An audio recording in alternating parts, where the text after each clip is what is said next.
so excited for you to be able to join me today. So I love to start off by asking all of my guests, what does resiliency mean to you? Wow. So resiliency is such a big concept. And I know as we speak more to kids, heard the word, oh God. So when I hear resiliency, a lot of times I hear it when we're talking about young people. And what I tend to hear is that they should be able to bounce back from certain situations. So to me, resiliency means one, awareness that you're even in a situation that you need to either protect yourself from or bounce back from. And then it's also being able to articulate some of that experience. A lot of times we have people who stuff experiences, they forget about them, they try to pretend it didn't happen or glaze over it. So resiliency really involves actually acknowledging what occurred and how it impacted you to some extent. You may not be at the place where you can completely process it from start to finish, but knowing that it did impact you. So if there is maybe a loss in the family, then a young person would be able to acknowledge that and not just kind of skip over it. And so resilience is being able to heal in a natural time frame. We've really brought in the word grit a lot when we talk about kids, and I'm on the fence about that one, right? Because as a woman of color, working with young kids of color, we know that they are experiencing not only traumas, but what's considered complex traumas, meaning there's something always that is affecting them, something always being taken or some grief or violence. So when we talk about resilience, I'm always really careful to not just lay it out there as a, oh, just get over it kind of thing, but acknowledge it, take a look at it, come to terms with how it's affecting you and work through it.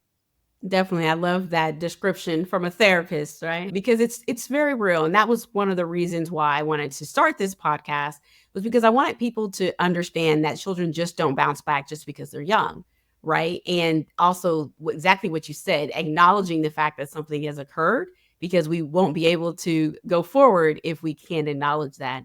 And I really, really appreciate you touching on that. So, as a therapist, obviously you encounter lots of different issues and things, but I'm curious if you can name your top three issues that you feel like you are seeing over and over in the pediatric population. What would those be? So I've been in practice since like 2011. I will say that since the pandemic, I've seen some things switch. We had a lot of kids with undiagnosed depression before the pandemic. As we know in the field at least, adolescent depression does not look like your typical depression. A lot of times it looks more like irritability and argumentative. So we saw a lot of that before the pandemic. After it, what we saw was a lot of social skill deficits. Every kid was not affected at the same level. However, developmentally, there are certain times or critical periods where a kid does need increased opportunity to practice social skills. Some of those being when we leave from parallel play to going into interactive play, usually around the age of 5 or 6. As we get into middle school, the sixth, seventh grade year is when we really need to learn how to deal with conflict. So, what I'm seeing is young people who miss those years out of school are having a very significant difficulties in just managing friendships and managing social skills and problem solving. So, what is arising from that is a lot of anxiety. Yeah, it's like a lot of misdiagnosis with ADHD. And what Or we're also, anxiety, right? yeah. People don't want to go. So, and then what we know is right, divorces went up during the pandemic. Abuse and neglect, things like that happened while people were kind of contained in their home. We know that women's drinking increased a lot. Women are drinking more. I'm a co-occurring therapist, so I pay attention to that.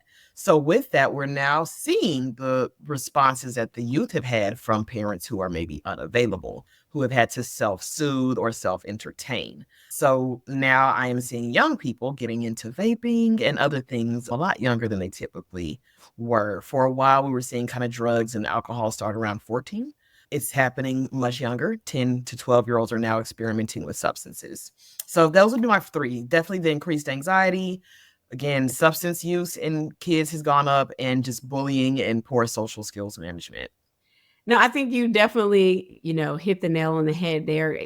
The pandemic impacted us so greatly. And I don't think that many of us realized it because I think some of the parents were in denial too, because a lot of adults came out, as you just mentioned, with the increased drinking, which is self soothing, which is probably self soothing depression or anxiety, that because we lack those coping skills. And that's one of the big things that I'm always very, concerned about is that I realize that The pandemic showed us that we had no coping skills. And so, Yeah. Oh, yeah. like, Well, it's and that some of us did not have the relationships that we should with our children. that Like, too. all We were these like, activities, I've got to keep them busy. What are they like? I saw a lot of that. And we saw a lot of families actually reconnect. So that was beautiful. But there was definitely a lot of go get the iPad, going on. yes, yes. There is a lot of that still to date, in which I'm still seeing a lot of the social skill issues, the anxiety and the depression from those families. Not all, of course, but several of the families who have chosen to continue to homeschool because they realized it worked a little bit better for their lives. A lot of those children, I find, are still really struggling, especially with the social aspect, and the anxiety and depression is just kind of out of, off the roof, right? Right. Yeah. It's just getting a lot higher because they're not used to being around people. And so they stay in the house, they do school online. And when you finally put them out in public, so what I'm seeing is that these youth really, really struggle with the social anxiety, but also just the aspect of, being around individuals and them in their space. Many of them are in very quiet spaces in their homes. And so then when you go to a loud space, it's very overwhelming, and it's really difficult to, assist them because they stay in that environment. And so you're like, "Hey, get them out more." And the parents like, "Well, I don't really have time." Or the parents have medical conditions in which they can't take them out more. And so that's a lot of the kids that I saw who stayed home was because the parents may have had, morbidity from having COVID or other conditions. And so they keep the kids home because either they're afraid of getting sick again or they physically struggle with getting them to activities and to school. And since recently in Oklahoma, we've kind of changed, the schools and where they are, and they're not in the neighborhoods. Kids are having to get bused or find ways to get to school because they've redistrict. And so that's really something that has impacted our youth greatly. Yeah, that's something. So one of the things that I think about when it comes to mind is like exposure therapy, where you're kind of gradually exposing someone to that. Something that I really wonder with kids, and I'm not a medical professional, but with them being in the home for almost 2 years, I always kind of wondered, how has that affected their immunity? So I wonder, like, are they now just getting sick off of any little germ because they have not whatever? But in the same way, what I'm seeing is mental health, right? So going into the pandemic, a kid could take they could take a diss, they could take a little something, they could decipher if someone wasn't their friend or not. Those skills have diminished. As There's your some friend, like a lack of social problem solving. I mean, even, me and 80s babies, like, okay, we used to walk to the next door, knock on the door, ask our friends, mom, can they come out? And I have kids who are saying we can't even figure out how to get our hangout out of the group chat. They're not able to piece together, okay, ask for money, line up the dates, ask for a ride. And my question for a lot of them is, do you even want to? Has it just shifted so much that social skills are now just going to be developed online? And so me oh, being like an older person, like, I want to be progressive, but something in that doesn't feel healthy. right. And the reality is that for some of my patients, take or clients, for example, their friends are in Europe or in Asia online. So it's not even local. And so they're staying up all night to talk to their friends in another country because Mm. so it's changed even some of those dynamics. And these are really who they feel are their friends. Or you have, of course, predators who might be acting like they're a kid in Asia or whatever. And so that really scares me because I've had seen incidences where people are being, preyed upon, and they may Got have been local, information. got information, Yeah. showed up to people's houses, et cetera. And so that's not to like invoke fear amongst people, but that's the reality, is that when you live your entire life online, you really don't know who you're talking to. Our youth have to develop some sort of short social skills because we are social beings. When you really Well, they're think gonna about have to work one day. They're gonna have to work one it. day. But you know And, what? That's where you look at your failure for flight, right? These yes. 18 to Yes. 21-year-olds are at home in their parents' basements or back rooms, not getting jobs, Yeah. or they do online And jobs. it's all of them, right? So, I mean, I'm in California where a lot of parents really do tend to send their kids to elite schools, the UC Berkeley's, and in those kinds of places, the Stanfords. And what I'm hearing, even from our SoCal parents, are that their kids are right there with everyone else. These were kids who were AP, dual enrollment, 4.0, all this, but socially they can't deal with rejection or a no, or someone not giving a clear statement. They don't tend to communicate well in a way that says, could you repeat that for me? Gosh, I mean, even the old school yes ma'ams, yes sirs, confirming that you have received the information. Part again, I'm like, am I just old now? Is this all the stuff that they complained about with us? Well, I'll say no, because think about your job. How many kids are going to be attracted to becoming a therapist? How many kids are attracted to becoming a physician? Because the reality is, I have to have those conversations. I'm going to have, and I'm sure you have clients that do this, they push back at you, right? What if my whole world Yeah. broke down because you said, I don't agree with your statement? And I'm like, oh, like that can't be I'll just our turn in my license. right? I'll just I quit. I'm not going to It practice looks like anymore. we cut out for this. But it's fun. We're being joking, but that is very much what's happening with them. And It it's is. it's hard as a therapist, right? Because we are to have unconditional positive regard and empathy and meet people along their journey. But we're definitely seeing like this crumbling that's happening. And it's happening with the kids. I think our adults are still doing a lot of that strong woman syndrome, that trying to pretend they've got it. But then I'm finding that they go missing for parts of the year. So a lot of my adults are pushing through, they're hammering through, and then they're completely crashing out and coming up missing, having really poor social relations, ghosting their loved ones. So to me, it's like it's not handled. That's not an even kill way to handle it. And our kids are responding to what they're seeing. And so for parents who may be burnt out or they're like, I'm hiding, what advice would you have for them so that they can help, raise this resilient child? What advice might you share with them? Talk, talk, talk, listen, listen, listen. Same advice I've probably given since the 90s. Once your kid is not talking to you, you are in trouble. You should be talking to your children. I really think, I mean, I have 3 daughters.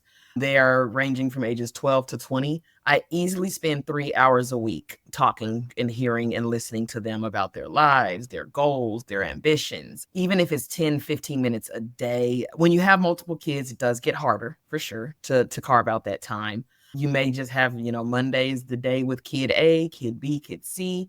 But you want to really encourage dialogue and open communication. A lot of problems with youth can really be nipped in the bud if there's communication. Where I see disasters, crisis, emergency calls, that's where something has festered and not been talked about for years. Like I said, a lot of people went through separations, divorces, had weird things going on in their homes. You have to talk about those things. I see a lot of people who have come out of difficult situations with their family of origin.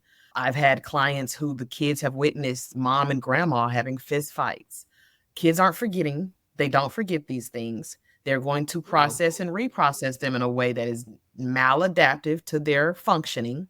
And so you as the adult have to be the person to bring up that conversation. Most kids who have been raised in some level of respect don't want to say, "Hey mom, remember that time I saw you hit that lady? Or remember that time you cried all day and didn't come out of your room?"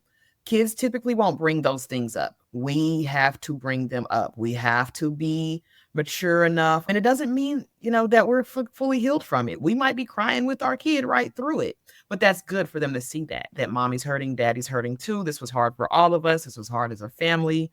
But when I say secrecy, especially not in the Black community, secrecy and trying to keep things quiet and not at least open the conversation, you may not have the solution. You might have really screwed up, right? Something might have really gone wrong. But I'm telling you, just even letting the child know that I'm open to acknowledge it, that does such a world of good for young people. When I work with them, there's so many kids who bring things to me that I'm like, you talk to your mom about that? And they are terrified. They think that whatever the topic is something that will just knock their mom's socks off. And a lot of times it's not. A lot of exactly. times it's just a conversation. But again, we as adults don't always pause to think, okay, that day it was hard for me to pay the bills. And I said that out loud. Oh, well, now I've got my son thinking he's got to go to work and get a job at age 8. And I see a lot of that. I see a lot of the stress that we articulate in our homes being things that, especially with boys, they are trying to pick up the slack and save the day. I've had boys who were sitting in the classroom, not talking and mad in a corner. And when you come in, because the teacher's like, I don't know what to do with them, you come in and you talk to him, and he's literally trying to plot out how to financially support mom at the age of 8. And that's been very interesting because I have seen that, as well. And it's one of the situations where it's like the vulnerability aspect is great, but sometimes even we overshare, right? So I often tell parents too, be careful how much you overshare, because then they're like, well, we can't do this because, this, or, some of these things. And so you have to also remember, that the way that a young mind processes information is very different than an adult mind. And that kind of takes me into, when we look at social media or all these other things that they're exposed to every day, some of these kids are building up anxiety, depression, etc., just from what they see. Is I shared with a mom recently. She is a recovering alcoholic, and so some of her feed on TikTok are people, throwing away pills or doing stuff, because they're like, I'm above this. I'm sober. Recovery, yeah, yeah. Recovery, right? So it's positive. And you're like, yeah. Well, recently her son with ADHD has been tossing his pills. And I said, well, where did you get that from? Because he's only 7. And then He's we started to recovering. realize he's been watching her TikTok feed. So even though she's watching these settings to make sure things are positive, the way he processes it is very different. And I don't think that parents understand the complexities of social media and are able to actually intervene and assist their children with understanding that, because life is complex already. But when we add in the multiple exposures to similar things, it gets very complex.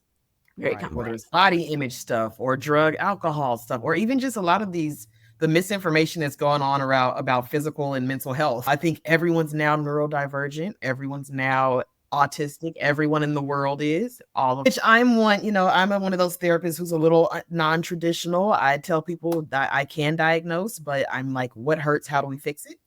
And we're seeing so much of that with kids. Anytime I've worked with a young lady that has had suicidal ideation, where we had to go through the plan and all of that and the assessment for suicide, I'd honestly say 10 times out of 10, it started on social media. Whether it was someone, Mm. she posted something and no one liked it, or there was some sort of spat or a back and forth, or if it was something related to a romantic partner. A lot of times, 9, almost 10 times out of 10, suicidal ideation starts with something on social media. It's not always bullying. It might just be constantly looking at people who are the personification of beauty and you don't look like them. It might be you attempted to do your hair a certain way, especially, I mean, with my Black girls, our hair is so, so important. I've literally had one of my children, I won't say her name, cry bloody murder because I was about to have her go somewhere and her hair wasn't done yet. And it was just like, we got to go though. So I screamed bloody murder through the house. So just those little things, it's really hard to teach parents to kind of pick up on sometimes. What I tell them is pay attention to behavior shifts. So if they're sleeping longer, if they're the way they speak or their tone or their even the cadence of their conversation has changed. If certain people are coming up more so than at one point I knew my daughters had a certain friend, and then I start hearing about these other friends, and so who are they? What's going on there? What happened with the old friends? Middle school girls have so much drama. Oh my Middle goodness. school I girls could have do so much a trouble. 5-hour segment on I and it'd be agree. so petty. It'd be so petty. It's so funny. And it And then never ends. It just keeps going it's around and almost back it's and a forth. cycle. And because I'm so glad, and maybe it was this bad back in the 90s, right? But the reality is I could escape it, right? There's no one posting about it. There's no group chat. Everybody now has a phone. Yes. You have the whole group chats talking about people Mhm. and what they did. And so then Yeah. you have multiple people. Then it's on text messages, which are getting posted, etc. So it's like this never ending thing. And I'm like, how would I have survived this space? Because I didn't get along with everyone. There were people who I'm sure talked behind my back. But what if it had been broadcasted for Yeah. everyone else to see? Like, how would I have internalized that? I mean, And like would when we did talk I have about the skills, right? Like with resilience, I'm like, you guys are pretty tough because I'm not sure. We always say, I walked through the snow 2 miles in my day. Well, you know what? I didn't have to deal with this in my day. No, I've literally had seriously. parents who almost had to reset. They literally will bring what I've honestly seen work, I hate to say, is a good month off. I've seen, and I don't recommend it. I don't like that. I don't like time out of the school setting or but some of the most success I've seen has been when parents had to just pull them out for a couple weeks. Maybe it's the end of the semester and we'll start back next semester. Pull them out. They came to therapy, got some kind of tools for dealing with some of the stuff. And that was the way they had to kind of recalibrate because it's a never ending cycle. It's like a news cycle until someone else is the it girl. It's you. And you just hope that it's someone, it changes over, but it doesn't take much for someone to bring it back up. All it takes is another person being insecure and wanting to point the finger at you today. So distance and space has honestly been some of the better ways that I've seen people deal with it. I do use a tool, I call it social circles, where I really help young people identify the difference between acquaintances, friends, kind of inner to outer, mid, outer circle. We also work with that. That's a really big thing. I think when I was a kid, we all said, that's my associate. I use acquaintances. That's a little nicer. But it's so important. A lot of young people do not know who their friends are and who they're not. And with that activity, I also have them talk about what does it take to be in that inner circle, right? Not, is it because I got fresh J's? Is it because we all know the same dance? Or is it because I've met your parents and I know you're raised in a home with values, right? And so a lot of times they're junking people into that inner circle. I also talk with them about what do we do and how do we behave with people in inner, mid, and outer circles, right? Outer circle conversation looks like, oh, it's a nice day. The weather's nice. Did you see the basketball game? It doesn't look like, hey, I'm struggling with depression. Right. And what I see typically with young people when they have conflict, it's because they gave an outer circle person inner circle information. Yeah, And then that they're like, I can't 100%. believe she said she'd never. Honey, everybody gossips to some extent. We're all somewhat guilty. We talk. We talk. That's what we do. And sometimes young people do not know who they can and cannot share certain things with. A third piece that I bring into that activity is teaching them how to get people in and out of each circle, right? So if someone's in your outer circle, because this is the issue our kids are having, they don't know how to grab, they don't know how to see someone who, oh, that could be a good friend. And so I Right. teach them how do you notice that someone is your kind of person and now you want to bring them in. And also, how do you escort people out of that inner circle when the time comes? Maybe they were great for 6th grade and 7th grade, but now they're engaging in things that don't align with your value system. So how do we kind of slowly escort them out of that? Those are the things that are really, I'm noticing, are really important. A lot of, I mean, even the depression and anxiety is being triggered by social and interactions. Of course, we have our specific like anxieties with school. So I think you've probably talked about that before, but definitely kids who feel like they didn't do that well in math, when it's time to go to math class, they start itching, their stomach starts hurting. They don't have they probably show up in your office and their mom's like, their stomach's been, I think it's they have irritable anxiety. bowel. No, ma'am, they have He anxiety. needs a tutor. He just needs a tutor who will high five him with every project, whatever, until he feels confident. But that's a big thing that I'm seeing.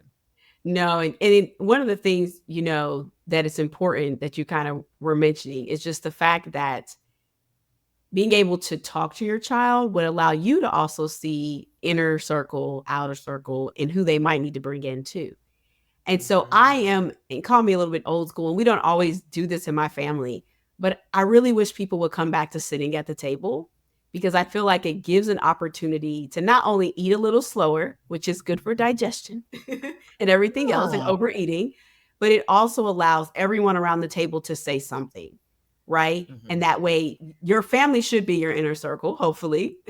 Yeah. Yeah. And so you should be able to disclose some things, but then also teaching, especially if you have multiple children, that respect factor of letting the younger child speak or the younger Mhm. child letting the older child speak and Or the share. middle child. And the middle child, right? And then we're Or all supporting them. But just yeah. imagine if we're modeling that behavior of so and so said they had a bad day. They may share a little bit, they may not have, but we're all saying, I hope tomorrow is better for you, Yeah. or just giving them a little bit Is more there anything I can support. do to support you? Right. Or just Exactly. listening and validating it, like, instead of, "Oh, you are always complaining." because that's the model. The family table is the model. So what we do here in our home is what our kids do outside. When we see kids being nasty and race and all this other stuff that they're doing in schools, it's a lot of times that's where it started, is that lack. There was not an opportunity for open, empathic, supportive communication. They did not have a model for that. So that's a big Right. one. No, it is huge. One, I tell people all the time, I feel like everybody needs a little bit of therapy because there's always something that you can encounter which someone can give you some tools to help make it through. It may not be you need 15 sessions or but it may, we often need some skills. Right now we have such a shortage of mental health specialists throughout the country, and I'm just always curious of how can parents go about, if they can't find somebody, what do you do in those situations? Because that's one of the big things we run into. Yes. So here's something that hopefully this will hold me accountable to doing. What I really think the first issue to access is, because I've been in practice for a long time, I don't see clients as often as I used to. I have kind of moved to like, how do we get more people to access help, whether it's professional help, self help, books, whatever. So I do offer a consult because I do, like, if I do therapy, it's typically brief 6 weeks or less. One of the most important things is identifying in your state, getting familiar with the types of licensure, right? So how many times does a person come and say, I need a psychiatrist? You don't, if you're not looking for medicine, you may not need a psychiatrist. Some psychiatrists do talk therapy, but it's not their thing, and you're going to pay a lot more. It doesn't mean they're not trained, they'll let you know, but when you hear psychiatrist, you should think medicine. When you hear psychologist, depending on the state you're in, again, here in California, psychologists do a lot of practice, a lot of talk therapy. In Oklahoma, a lot of the psychologists were more geared Testing. towards testing, right? And I love my psychologist colleagues, but baby, they give it to you straight. They don't really walk you, like, we'll use, a therapist may use motivational interviewing or CBT or different techniques, existential or humanistic, to kind of baby step you to it. We may see the issue, but we're still stepping you to it. Psychologists don't tend to operate that way. It's like, here's the issue, go fix it. And that can turn a lot of people off. I've noticed that, especially with like some of my African American clients. They feel offended, right? Like, a lot of times they've been looking at an issue for 3 years and they're not sure why their kid's not as verbal as they are, or they're a little more irate or whatever's going on. And a lot of times my parents just get offended. So I will say, number one, chill on the offense. Get over the offense. Let go of that. But also work with a professional who respects you. I always tell parents, I am an expert in my field. I am not the expert at your child. I have not lived with this kid. I don't know what they do when they go home. So I would say that, number one, understand the difference between a psychologist, a psychiatrist, a master's level licensed clinician, your LPCs, your LA, all the different letters. I will do a video and try to stick that on a reel so that can be found by people, because that, I feel like that is the first barrier to access. People spend so much time, and when your kids wilding out, you're stressed, right? Especially, you may be dealing with your own anxiety and depression, and so sometimes I really tell my colleagues, people sometimes only got one go to give it, and they don't want to go in the wrong direction, and they're going to give up. They haven't been to grad school. They haven't learned all of the things that we learned. So I ask, a lot of my colleagues when I'm training, it's like, be gentle. Don't expect them to know everything off top. But I tell people, just like kind of when you talk with a lawyer, like when you get ready to go meet with a lawyer, jot down a few things, right? Like, jot down what you have been dealing with so that we, when we do a consultation, can give you a better idea of where a good fit for you. I'll tell you, I am not trained to work with people who have severe SMI, like schizophrenia. I worked with youth who were my clients who grew kind of into it, if that's the word. But 40-year-old severe, in psychosis, I am not trained to work with, to get the best benefit, to give them the best benefit. And so any clinician should be telling you that, right? And I appreciate that honesty because the reality is that's not what people are doing, right? They're taking on clients and I'm like, "You sure you can work with this kid because they've experienced trauma?" Like, are Right. you a trauma therapist? Because I'm not trained to deal with children who've experienced Right. this trauma to talk to them. So I'm trying not to make sure I don't, inject any idea, or anything that's going to impact them. So that's why I'm sending them to you. But if you don't deal with that, or if you don't deal with children who've been sexually abused, or you've not been trained to do these things, then Right. respectively, please decline. And I Yeah. have so many Safe. children who are coming in switching therapists because they're like, nah, that wasn't a good fit. Or I'll give an example of a young lady who comes to me and she's just pouring it all out. And I'm sitting here like, have you talked to your therapist? And Right. she goes, no, I can't talk to her like I talk to you. I'm Like, sorry. what is she trained to do then? What's she trying I to do?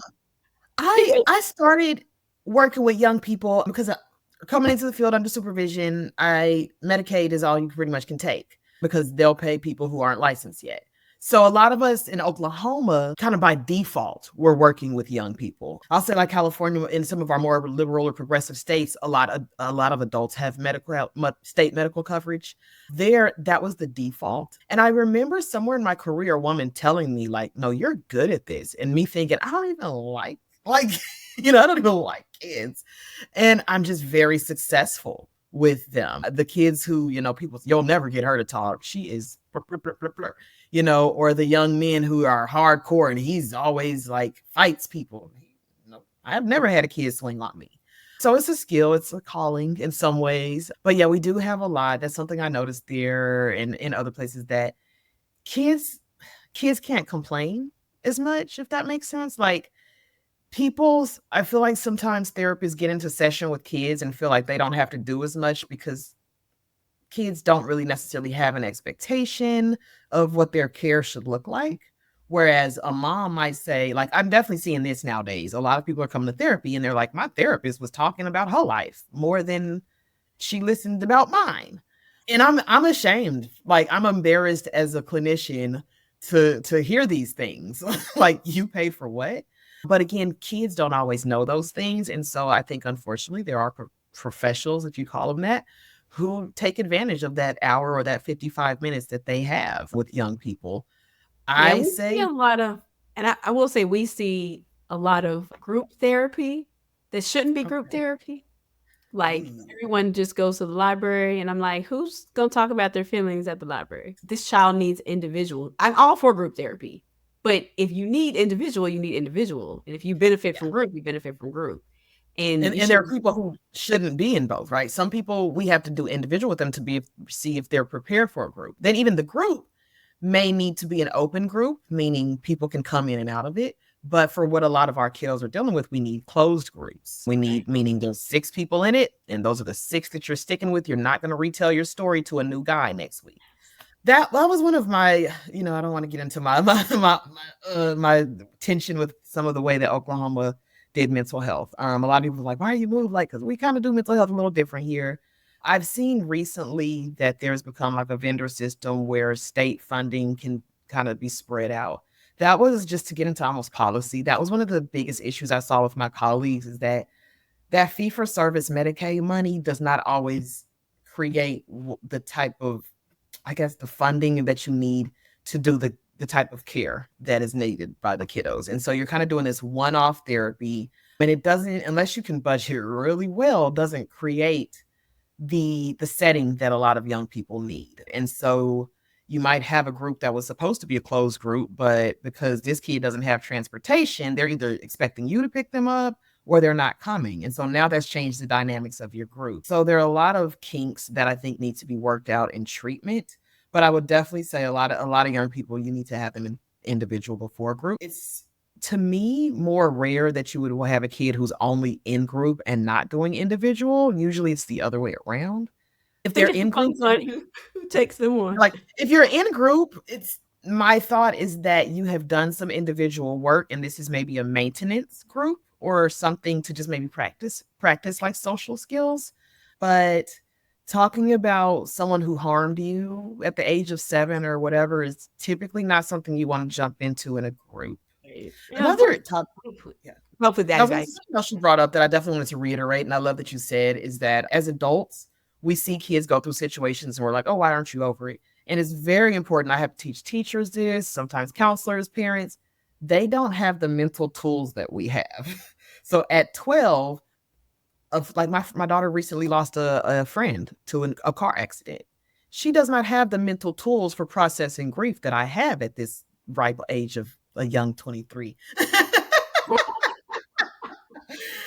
And so to look at her and, well, death happens and no, literally she's not equipped yet with the tools to even work through that.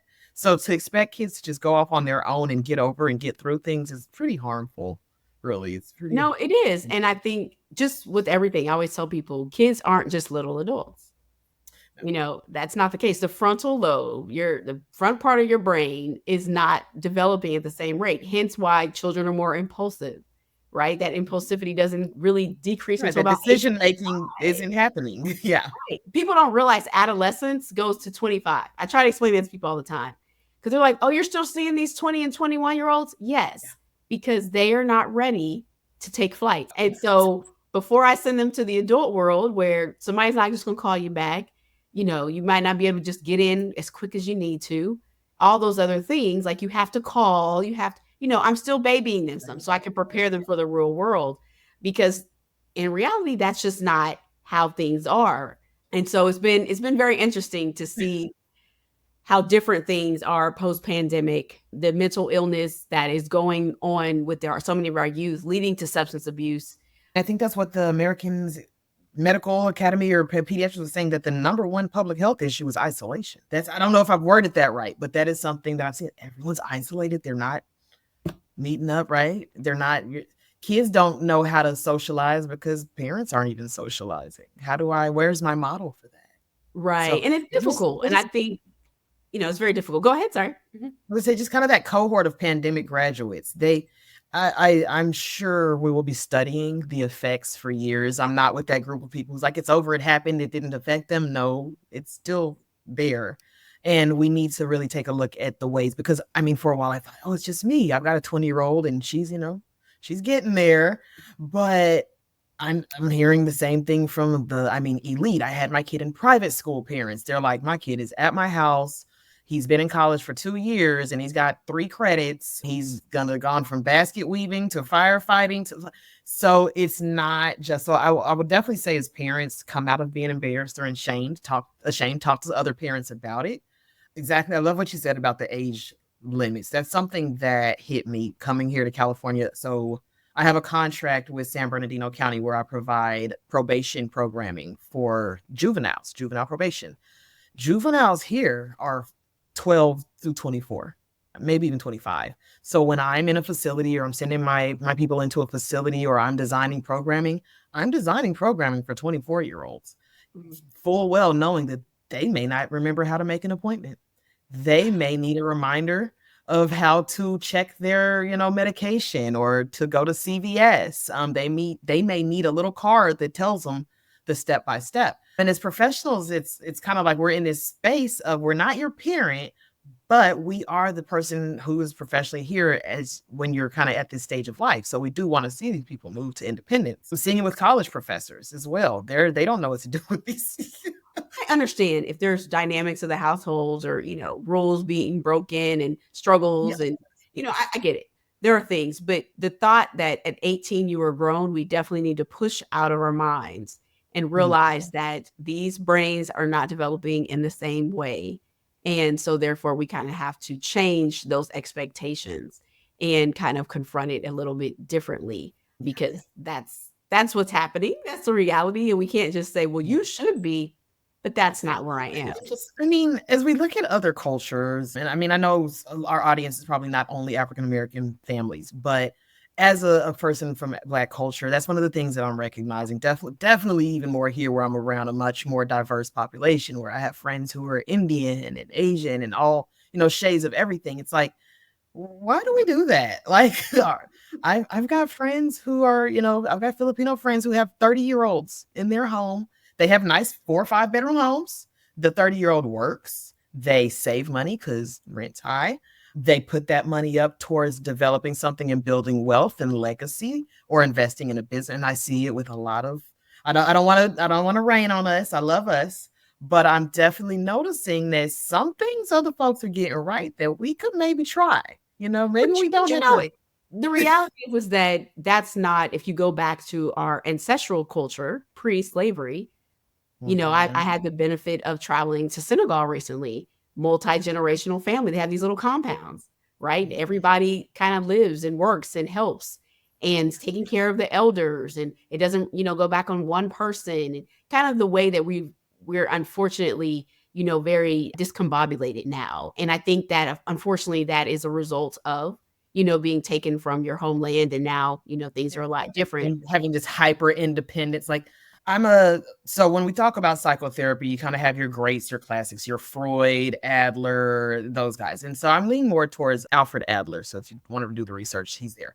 But what I really enjoy about Adler is that he ties mental health and mental wellness with community participation. And I truly believe that we are not well if we're not participating in community. I'd say this all the time. If it's not right, it might not be right, but it's real. So how do we deal when it's time to deal? A lot of the things that we're dealing with, especially as people of color, are things that we cannot change immediately. We are coping with things that sometimes have been done to us that are unfair. And so dealing is one, processing those emotions, maybe setting boundaries, and also usually getting a part of a movement, being a part of something that's happening. So you may not have been able to get the person that did something to you 15 years ago locked up. There may be no evidence, but maybe joining a victims advocacy group or a group that's trying to work towards policy about sexual assault. Those things are very healing. So our healing is really not supposed to be a hyper independent practice.